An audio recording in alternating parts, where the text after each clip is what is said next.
Bonjour, je parle souvent de tantra. Les gens me posent souvent des questions sur le tantra. C'est normal puisque je m'annonce en tant qu'accompagnant tantrique.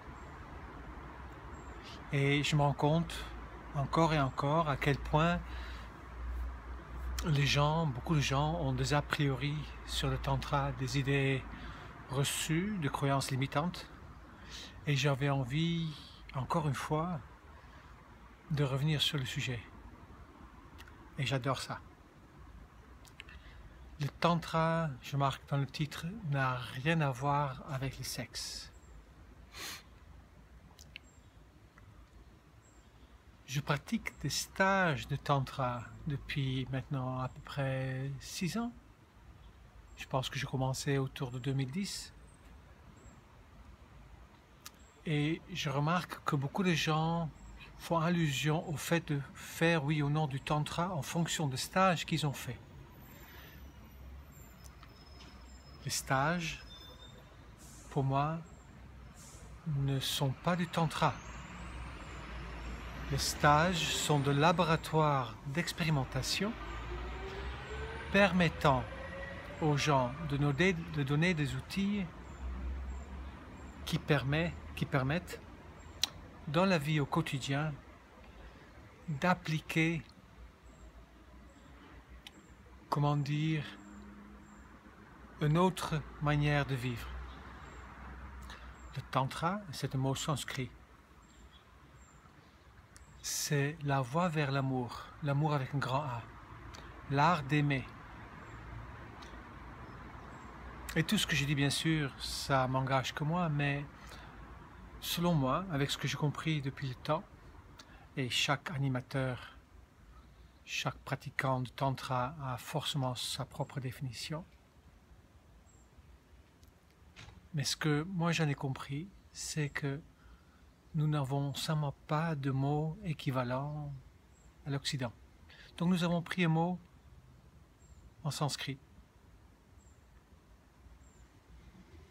Si nous n'avions pas tué nos enseignants, nos druides, nos sorciers, nos guérisseurs, nos maîtres, dans notre tradition celte, druidique, je ne sais pas exactement comment l'appeler, je ne suis pas un spécialiste dans la matière, mais je pense qu'on ne les avait pas tués, on avait gardé sûrement un mot qui correspondrait au tantra. Et peut-être ça serait appelé tout simplement la voie de l'amour, ou la voie de la lumière, ou l'amour, ou le cheminement spirituel, ou magie. Nous avons pris ce mot, et ce mot est imbibé de connotations sexuelles. Pourquoi? Dans la voie vers l'amour, nous sommes censés aller de la peur vers l'amour, de la dualité vers l'unité, de l'illusion vers la réalité, de l'ego vers l'être, de la superficie vers l'essentiel, du profane vers le divin, si on peut appeler ça comme ça. C'est les chemins. Nous commençons avec une expérience dualiste, plutôt animale évolué certes. Et en tant qu'être humain, nous sommes peut-être, de point de vue dualiste, le seul animal doté d'une conscience du choix. Et tout notre cheminement concerne le choix. Pour moi, la psychothérapie ou la thérapie traditionnelle n'a pas de sens depuis que nous savons que le monde fonctionne à partir d'une certaine loi d'attraction. En quelque sorte, nous n'avons que à choisir dans chaque situation entre est-ce que je fais ce que j'ai toujours fait et j'obéis à mes peurs, ou est-ce que je vais faire autrement et j'obéis à l'amour. Ce choix de choisir pour l'amour, c'est du tantra. Nous sommes tous des pratiquants de Tantra. Nous sommes tous pratiquants de ce cheminement vers l'amour, que nous en soyons conscients ou pas, que ce soit volontaire ou pas.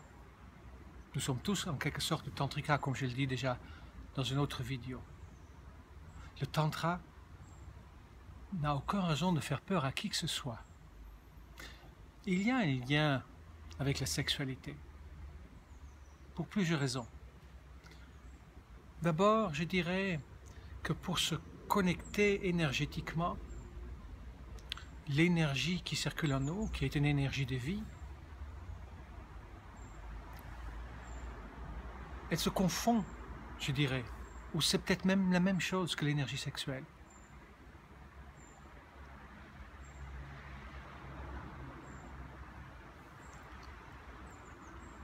La différence, c'est qu'une fois que cette énergie de vie est animée, que cette énergie sexuelle est animée, le désir est animé, ce désir de vie, le désir d'aller vers l'autre, qu'est-ce qu'on en fait? En général, nous avons la tendance d'utiliser notre énergie sexuelle pour aller vers la sexualité simple. Pendant qu'en fait, nous avons le choix. Et dans la voie tantrique, dans l'apprentissage tantrique, dans les stages, nous apprenons à utiliser cette énergie autrement. Au lieu de l'utiliser pour avoir une relation sexuelle, on utilise cette énergie qui est très forte pour se reconnecter, pour le faire monter.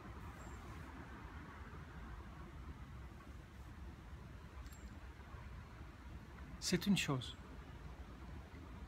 La deuxième raison pourquoi il y a un lien avec la sexualité, à mon avis, c'est qu'il y a beaucoup de tabous autour de la sexualité. Beaucoup de peur, beaucoup de résistance, de retenue, de traumatisme. Et si on est censé aller vers l'amour, et que pour ça, on doit quitter la peur, il est logique qu'on va aussi regarder là où sont nos peurs. Et ça peut être n'importe où. En l'occurrence, il y en a beaucoup dans la sexualité. Mais il y en a aussi dans la profession, dans le travail, dans la communication, par rapport aux maladies peut-être, par rapport à la santé. Il y a des peurs de partout. Si je me dis accompagnant tantrique, je provoque un tout petit peu. J'aurais pu tout simplement dire que je suis un accompagnant à domicile.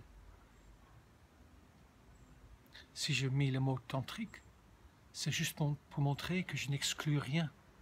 Dans la plupart des stages de développement personnel, on traite tout, sauf, souvent, la sexualité.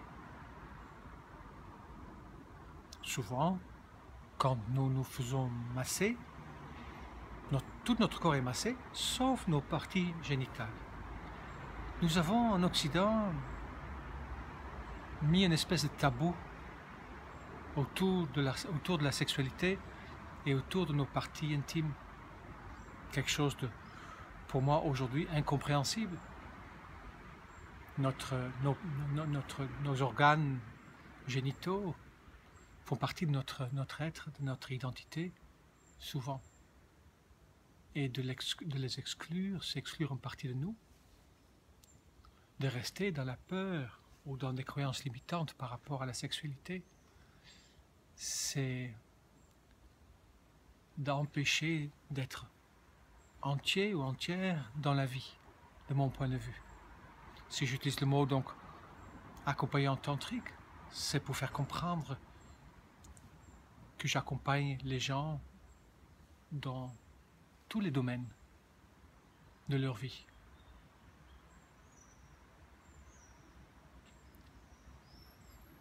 Le tantra n'a donc fondamentalement rien à voir avec le sexe, même s'il y a donc une connexion entre les deux.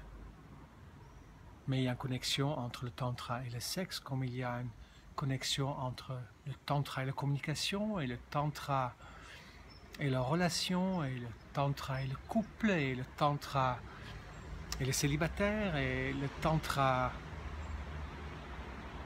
et la méditation. Et il y a un lien entre le tantra et tout. Il y a juste un peu plus de connotation sexuelle par rapport au fait que c'est un domaine peu exploré, détabouisé chez nous. J'avais besoin de revenir là-dessus. Car souvent encore, quand je dis tantra, les gens ont un petit mouvement de recul. Pendant que dans mon expérience, ce n'est que, je dirais, le cheminement spirituel pour lequel on utilise juste un autre nom, un nom sanskrit, un nom de notre culture, puisque nous n'avons plus le nom qui correspond avec pour nous. Donc les stages de tantra donnent des outils pour faire ce chemin vers l'amour, pour sortir de ses peurs, d'agrandir sa zone de confort, de se reconnecter avec son énergie, de donner sa juste place à chaque facette de sa vie, dont aussi la sexualité, d'oser parler de tout, donc aussi son intimité, oser dire oui, oser dire non, oser se dire, oser exprimer son besoin, prendre conscience de là où il y a des résistances, de trouver des réponses. L'avantage aussi des stages, c'est qu'il y a souvent beaucoup de personnes, je dirais entre 6 et 60 ou 80, dépendant des stages. Chez moi actuellement, on se trouve autour de 16 ou 18. Et le fait d'être nombreux permet de expérimenter avec plusieurs personnes de manière accélérée les outils. Pour moi, les stages m'ont permis surtout d'enlever toute cette pression, de normaliser mon regard vis-à-vis de la femme, de normaliser aussi ma relation aux hommes, d'enlever aussi l'obsession du corps de la femme, normaliser, comme je disais. Mais l'obsession était forte et je pense que pour beaucoup d'hommes c'est le cas. Ça m'a permis d'apprendre à oser.